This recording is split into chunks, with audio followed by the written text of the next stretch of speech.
The moment came suddenly, and without warning. Marcus had been standing there for what felt like an eternity, his anger building with each second that the guard continued to ignore him. The crowd around them had grown larger and more tense, with many people holding their phones ready to record whatever was about to happen. The morning air seemed to vibrate with the electricity of a situation that was clearly about to explode. "You know what?" Marcus said, his voice now loud enough that everyone in the immediate area could hear him clearly. "I've had enough of your attitude. You think you're so much better than me? Let's see how tough you really are." Without any further warning, Marcus drew back his right arm and threw a punch directly at the guard's jaw. It was not a playful tap or a gentle push. This was a full-force blow delivered by a man who had been in plenty of street fights and knew how to hurt someone. His fist connected with the guard's face with a sound that made several people in the crowd gasp out loud. The guard's head snapped to the side from the impact, and, for just a moment, it seemed like Marcus had finally gotten the reaction he was looking for. But what happened next was unlike anything Marcus had expected, and certainly unlike anything the watching tourists had ever seen before. Instead of stumbling backward or showing any sign of being hurt or surprised, the guard simply turned his head back to face forward and resumed his original position. There was a small red mark on his jaw where Marcus's fist had connected, but otherwise, he showed no sign that anything had happened at all. His expression remained completely neutral, his breathing stayed controlled, and his posture remained perfect. Marcus stood there for a moment, his fist still raised, staring in complete disbelief at what he was seeing. He had hit the man as hard as he could, and the guard was acting like nothing had happened. In every other fight Marcus had been in, a punch like that would have at least made his opponent angry or defensive. This complete lack of reaction was something he had never encountered before. "What the hell?" Marcus muttered, shaking his hand. The guard's jaw had been harder than he expected, and his knuckles were already starting to ache from the impact. The crowd around them had gone completely silent. Dozens of people were now recording the scene with their phones, their faces showing a mixture of shock, fear, and fascination. Some tourists were backing away more quickly now, realizing that this situation had crossed a line into something genuinely dangerous. But Marcus was too angry and too confused to think clearly about the consequences of what he had just done. In his mind, the guard's lack of reaction was just more evidence that the man thought he was untouchable. If one punch had not gotten through to him, then maybe a harder one would. Marcus threw another punch, this time aiming for the guard's stomach. Once again, his fist connected solidly, and once again, the guard absorbed the blow without any visible reaction. The man's breathing did not even change. It was as if Marcus was punching a statue that happened to be made of flesh and blood. What Marcus did not know, and what none of the watching tourists could have guessed, was that the young man standing in front of him was not just any royal guard. His name was James Mitchell, and before joining the Queen's Guard, he had spent 6 years in the British Special Air Service, one of the most elite military units in the world. James had served 3 tours of duty in Afghanistan, where he had been part of operations that required incredible physical and mental toughness. He had been trained to withstand interrogation, to function under extreme stress, and to maintain his composure in situations where most people would panic. A street fight with an angry civilian, while certainly not something he enjoyed, was nowhere near the most dangerous or stressful situation he had ever faced.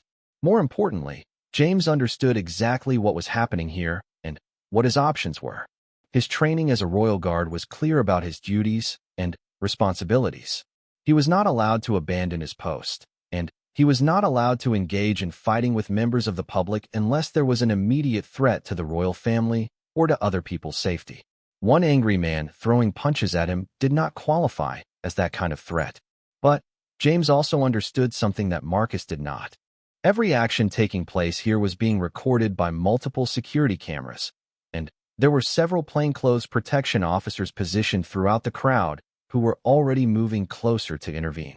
Marcus thought he was getting away with attacking a defenseless guard, but, in reality, he was committing a serious crime in one of the most heavily monitored locations in all of Britain. Marcus, completely unaware of the bigger picture, was becoming more frustrated and angry with each passing second. He had now thrown 3 punches at the guard, each one harder than the last. And the man was still standing there like nothing had happened. In Marcus's limited experience, this was impossible. Everyone he had ever fought had at least shown some sign of being hurt or intimidated. "Fight back," Marcus shouted, his voice cracking with frustration. "What's wrong with you? Are you even human?" James continued to stare straight ahead, his face showing no emotion despite the fact that his jaw was starting to throb from the repeated impacts. His training had taught him that pain was temporary, but discipline was permanent. He had endured much worse than this during his military service, and he would not break his oath or abandon his duty because of one troubled individual.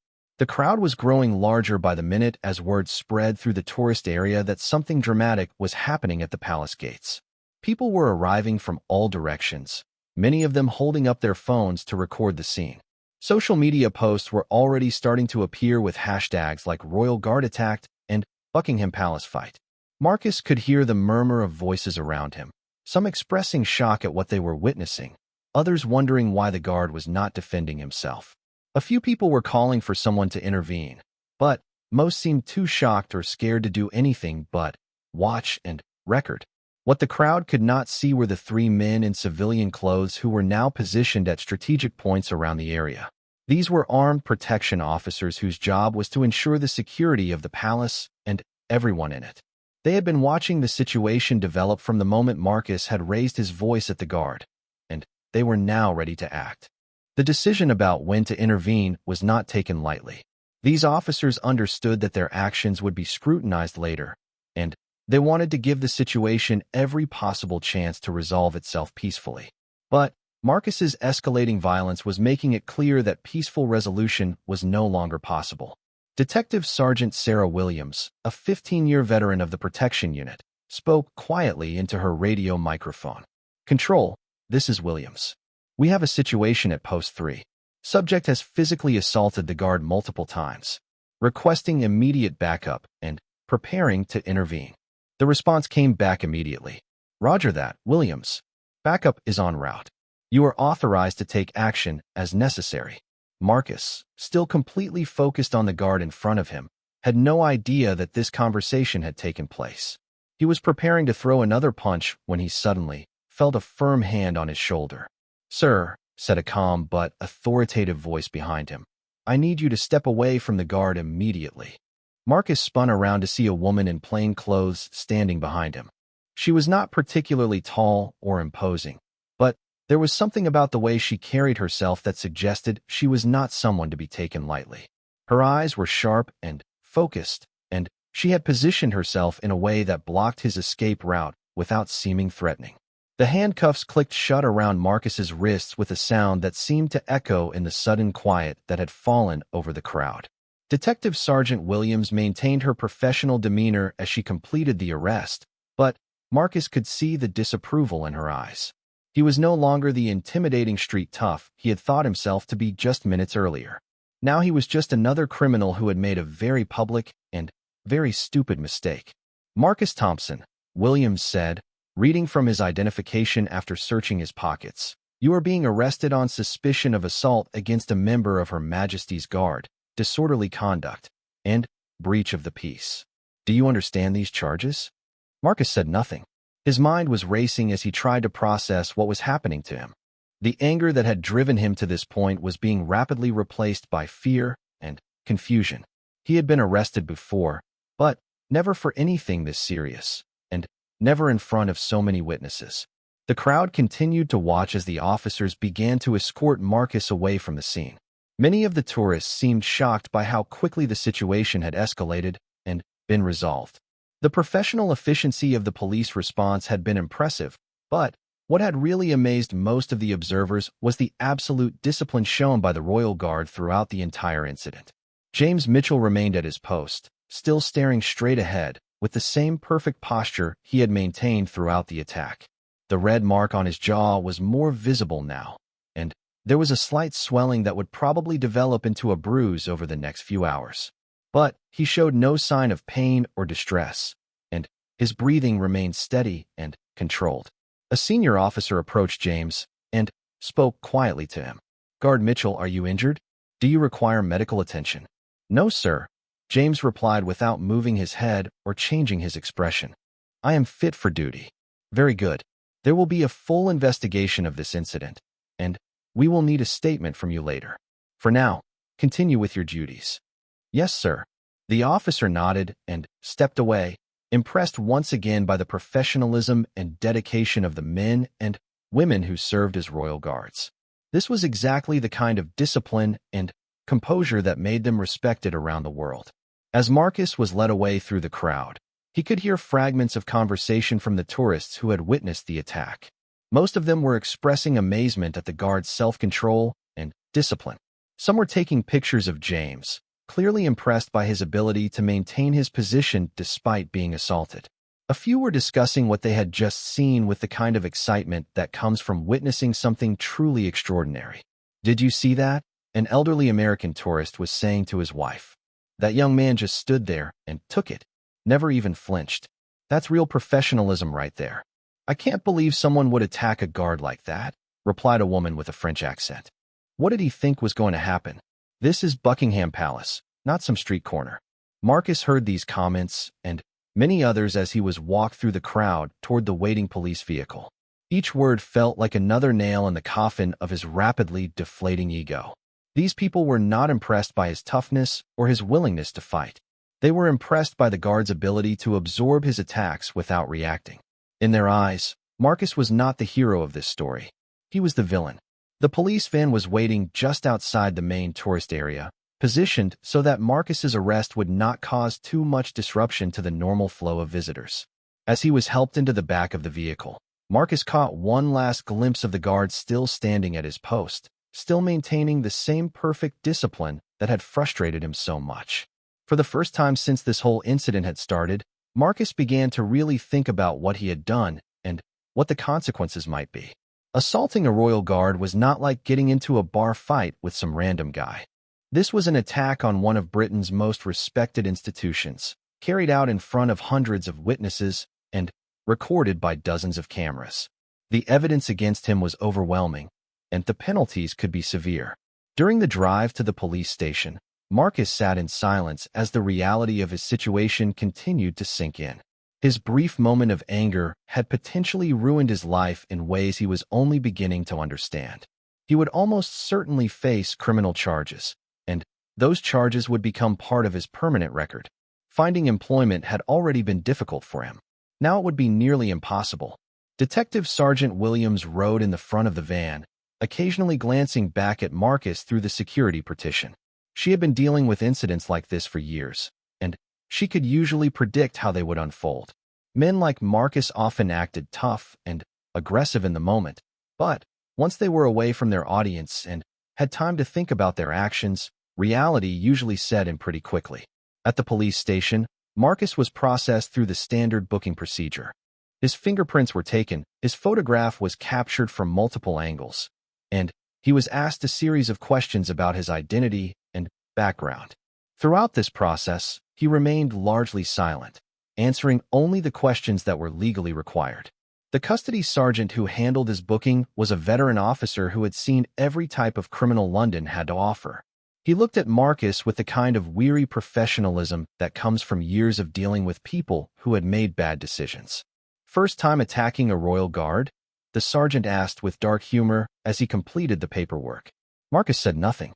Didn't think so, the sergeant continued. Most people are smart enough to know that's a bad idea the first time they think about it. You'll be held here until your court appearance tomorrow morning. I'd suggest you use that time to think about getting yourself a good lawyer. Marcus was then escorted to a holding cell where he would spend the night. The cell was small and sparse, containing only a narrow bed, a small sink, and a toilet. The walls were painted a dull gray color, and the only natural light came from a small window near the ceiling that was too high for him to see through. As he sat on the edge of the bed, Marcus finally had time to really think about what had happened and what it meant for his future.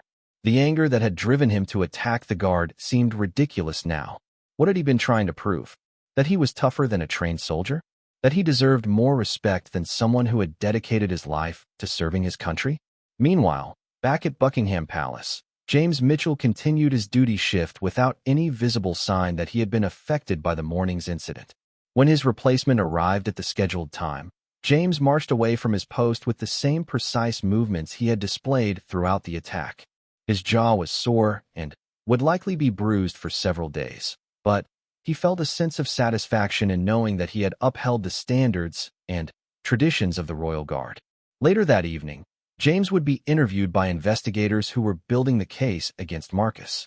His account of the incident was clear and factual, with no emotional commentary about the attack or his attacker. He described exactly what had happened, when it had happened, and how he had responded. His professionalism during the interview impressed the investigators just as much as his discipline during the actual assault had impressed the tourists. The incident was already becoming international news. The videos recorded by tourists had been shared widely on social media, with most viewers expressing amazement at the guard's self-control and contempt for Marcus's actions. News outlets around the world picked up the story, using it as an example of the legendary discipline of Britain's royal guards. Marcus, sitting in his cell, had no idea that his moment of anger had made him famous for all the wrong reasons. His face was now recognizable to millions of people around the world, all of whom saw him as the man who had been foolish enough to attack a royal guard and had been quickly arrested for his trouble. The next morning, Marcus appeared before a magistrate for his initial court hearing. He had managed to contact a duty solicitor who explained the charges against him and the likely penalties he was facing. The evidence was overwhelming, and the prosecutor made it clear that the Crown intended to pursue the case aggressively. "Mr. Thompson," the magistrate said after reviewing the case file, "you are charged with assault against a member of the Royal Guard, a serious offense that carries significant penalties. Given the public nature of this incident and the clear evidence of your actions, I am denying bail and remanding you in custody until your trial date." Marcus felt his stomach drop as the words sank in. He would not be going home today or anytime soon. His brief moment of anger had cost him his freedom, his reputation, and quite possibly his future. As he was led away to begin serving his time in prison, Marcus finally understood the lesson that James Mitchell had tried to teach him through his discipline and professionalism. Real strength was not about being able to throw punches or intimidate people.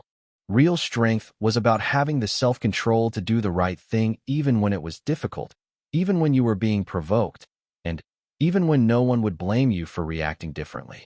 James Mitchell had demonstrated that kind of strength in front of hundreds of witnesses, and his example would be remembered long after Marcus Thompson was forgotten. The Royal Guard had won their confrontation not through violence or aggression, but through discipline, duty, and an unshakable commitment to doing what was right. "Who the hell are you?" Marcus demanded, his anger now shifting to this new target. "This is none of your business. Get away from me. I'm Detective Sergeant Williams with the Metropolitan Police Protection Command," she replied, showing him her identification. "You are under arrest for assault. You have the right to remain silent, but anything you say may be given in evidence." The words hit Marcus like a physical blow. In his anger and frustration, he had completely forgotten that assaulting a royal guard was not just a personal confrontation. It was a serious criminal offense that carried significant legal penalties. The reality of his situation was starting to sink in, but his anger was still too strong for him to think rationally. "I didn't assault anybody," he said, even though dozens of people had recorded his actions on their phones. "That guy was disrespecting me. I was just defending myself." Two more officers appeared on either side of Marcus, moving with the kind of smooth coordination that comes from years of training and experience. They were not aggressive or violent, but they made it clear that Marcus was surrounded and that any attempt to run or fight would be futile. James, meanwhile, continued to stand at his post. The side of his face was beginning to swell slightly from the repeated impacts, but his expression remained completely professional. He had not moved from his position, had not abandoned his duty, and had not allowed the situation to escalate beyond what it already was. In his mind, this was exactly how a royal guard should handle this type of incident. The crowd had grown to well over 100 people now, many of them tourists who had never expected to witness anything like this during their visit to London. The videos they were recording would be shared thousands of times over the next few hours, making this confrontation an international news story. Marcus looked around at all the faces staring at him, at the phones pointed in his direction, at the police officers who were now placing handcuffs on his wrists. For the first time since this whole situation had started, he began to realize that he had made a terrible mistake. What had seemed like a simple confrontation with someone who was disrespecting him had turned into something much more serious than he had ever imagined. Marcus Thompson had always been the kind of person who took what he wanted. At 28 years old, he stood 6 feet 2 inches tall with broad shoulders and hands that looked like they could crush walnuts. His reputation in the rough neighborhoods of East London preceded him wherever he went. People crossed the street when they saw him coming. Shop owners nervously watched their merchandise when he browsed, and even the local police knew his name well enough to keep him on their radar. The scar running from his left eyebrow to his cheek told the story of a bar fight from 3 years ago. The other guy had ended up in the hospital for 2 weeks. Marcus wore that scar like a badge of honor, a visible reminder to anyone who might think about challenging him that he was not someone to mess with. On this particular Tuesday morning in October, Marcus was in an especially foul mood. His girlfriend Sarah had kicked him out of her apartment the night before after catching him going through her purse looking for cash. The construction job he had been working for the past month had ended abruptly when the foreman finally got tired of his attitude and constant tardiness. Now he was walking through central London with nothing but 20 pounds in his pocket and a growing anger that seemed to be looking for a target. The autumn air was crisp, and the streets were busy with the usual mix of tourists and locals hurrying to their destinations. Marcus pushed through the crowds with little regard for the people around him, his heavy boots making loud sounds against the pavement. He had been walking for over an hour, nursing his anger and thinking about how unfair life was treating him. When he reached the area near Buckingham Palace, Marcus noticed the crowds getting thicker. Tourists were everywhere, taking pictures and chattering in languages he did not understand. The sight of all these happy people with their expensive cameras and designer clothes only made his mood worse. These people had money to waste on vacations while he could barely afford his next meal. Standing perfectly still near the palace gates was a figure that immediately caught Marcus's attention. The royal guard stood at his post with the kind of discipline that could only come from years of military training. His red tunic was perfectly pressed, his black bearskin hat sat exactly where it should, and his polished boots reflected the morning sunlight. The guard's face was completely expressionless, his eyes staring straight ahead as if he was looking at something far beyond the crowd of tourists who were taking pictures and making jokes around him. Marcus had seen these guards before on television and in movies, but seeing one in person was different. The man looked like he was carved from stone, completely unmoved by the chaos of tourists surrounding him. Some visitors were trying to make him laugh by making funny faces. Others were posing next to him for photos, and a few were even trying to touch his uniform to see if he would react.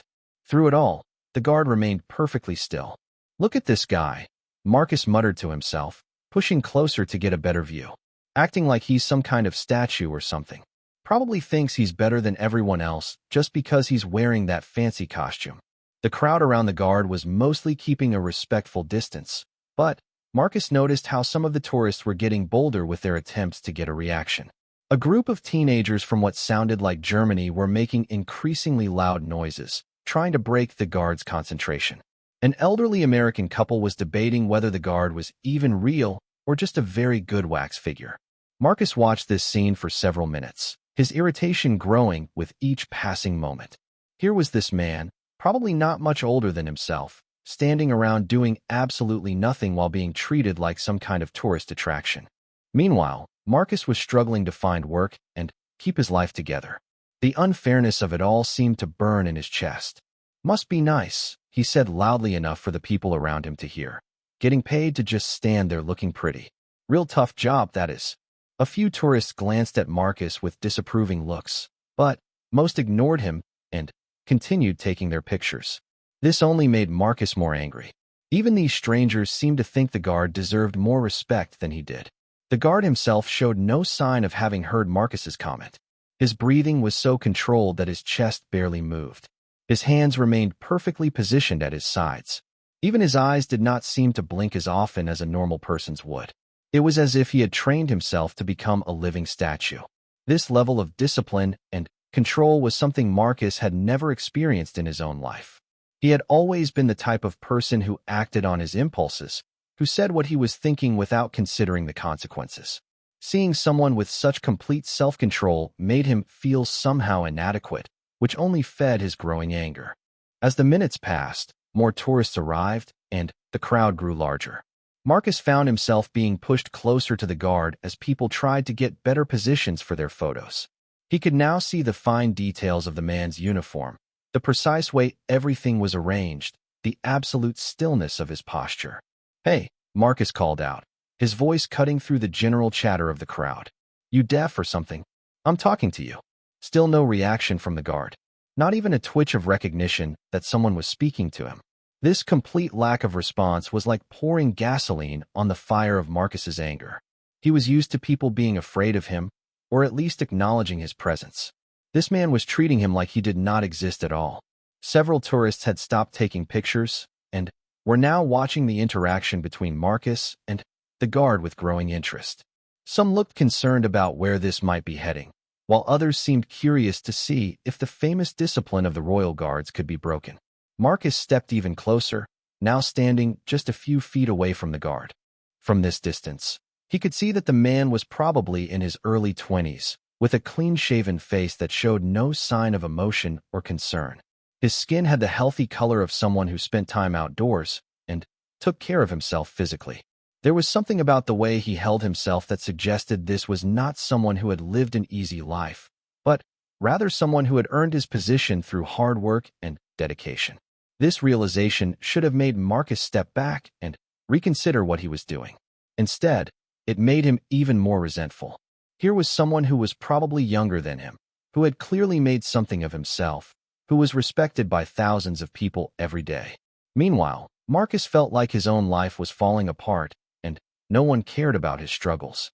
"I know you can hear me," Marcus said, his voice getting louder and more aggressive. "You think you're too good to even look at me?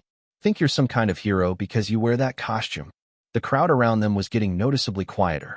Parents were starting to move their children away from the area, and several people had taken out their phones to record what was happening.